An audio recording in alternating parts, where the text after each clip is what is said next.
Поймай свою волну.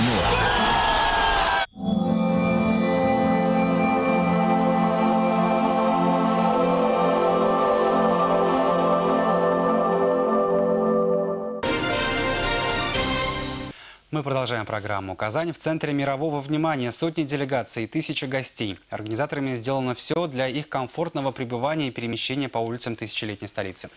И, конечно, одна из главных составляющих успешного проведения студенческих игр – транспортная инфраструктура города. Кто и как следит за движением столицы, знает Эльмира Исмагилова.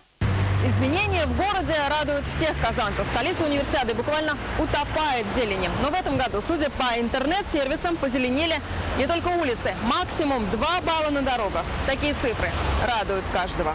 Пробок практически не осталось. Это при том, что в городе находится и активно перемещается более 100 тысяч гостей, участников и представителей официальных делегаций универсиады.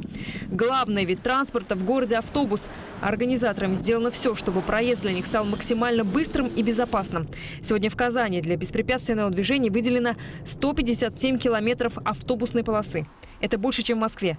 И выезд для нее сейчас запрещен даже таксистам. Водителей и нарушителей табу ждет штраф в 1500 рублей. Спутниковой навигации оснащены также автобусы универсиады, которым задается приоритет при проезде светофорных перекрестков города Казани. Здесь мы наглядно сейчас увидим проезд автобуса универсиады через данный перекресток. Уникальная система умных светофоров обеспечивает беспрепятственный проезд транспорта универсиады. Белым автобусом всегда зеленый.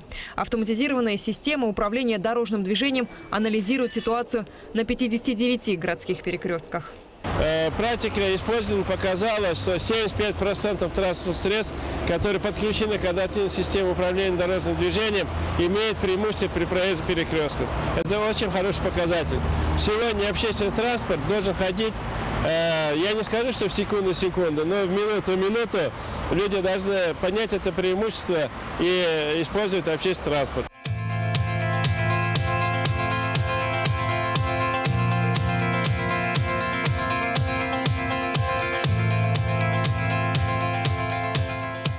У Дмитрия Матвеева дорога от работы до дома теперь занимает не больше 15 минут. С недавних пор он не автолюбитель, а пассажир общественного транспорта.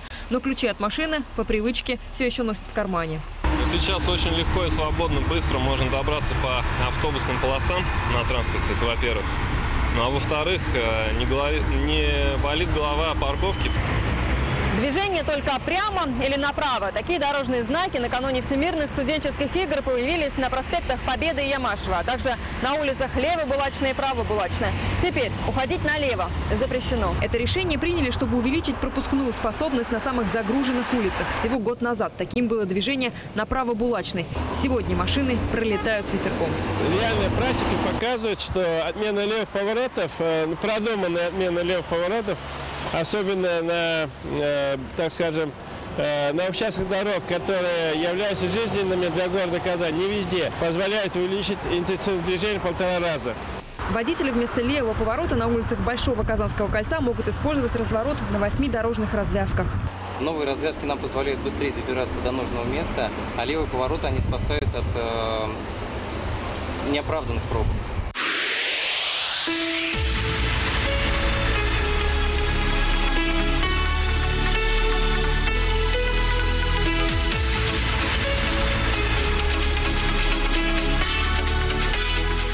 Строительство новых автомобильных дорог и развязок – один из самых верных, но при этом самый дорогой способ избавиться от пробок. В преддверии универсиады открыли движение по новой автодороге с 3 путепроводами. Сегодня от аэропорта до Кремля без нарушений скоростного режима можно доехать менее чем за 25 минут.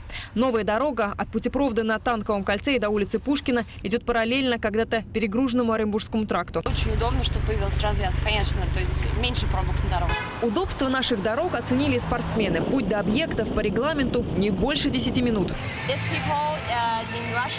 В России удивительные люди, как и дороги. У нас в Китае хорошие развязки, но вы нас поразили. В Мексике, как говорит Гарза Алехандро, хоть и мало машин, но дороги – проблемная тема. У вас я вижу удобные развязки, вежливые водители. Мы много слышали про дороги в России, но то, что мы увидели, это потрясающе. Инспекторы в эти дни на передовой. На помощь казанским коллегам из 27 регионов России приехали 2000 сотрудников. Регулировка дорожного движения, предотвращение заторовых ситуаций, выявление и пресечение нарушений правил дорожного движения – это их обязанности. Вся оперативная информация с городских дорог стекается в Центр управления силами. Именно отсюда ведется управление сотнями экипажей дорожно-патрульной службы. В режиме онлайн контролируют их работу и отслеживают ситуации на дорогах.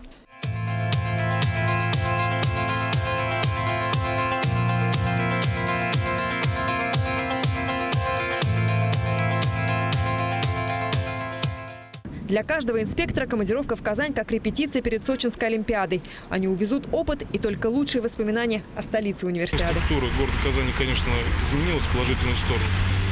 На дорогах появилось очень много развязок, дорожных развязок. И в связи с этим разгружает потоки транспорта. Хотя мы готовились к тому, что на дорогах будут большие пробки. Но здесь этого я на данный момент не ощущаю. Очень удивило меня отсутствие тех пробок, к которым привыкли мы, инспектора ДПС города Москвы. Олег Беспятов в командировку в столицу Татарстана приехал из Кировской области. Универсиада для него – это и проверка своих возможностей, и причастность к миру спорта. Новые развязки появились, новые дорожные знаки, разметка, пробок меньше, на мой взгляд, стало. Водители тоже общаемся, довольны. И сам город преобразился. Красивые скверы, парки, фонтаны.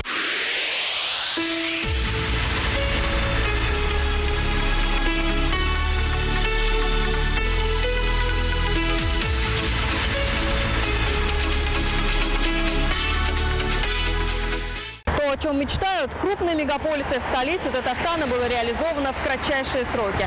Казанцы, привыкшие к комфортным дорогам и новым правилам, не хотят возвращаться в пробки.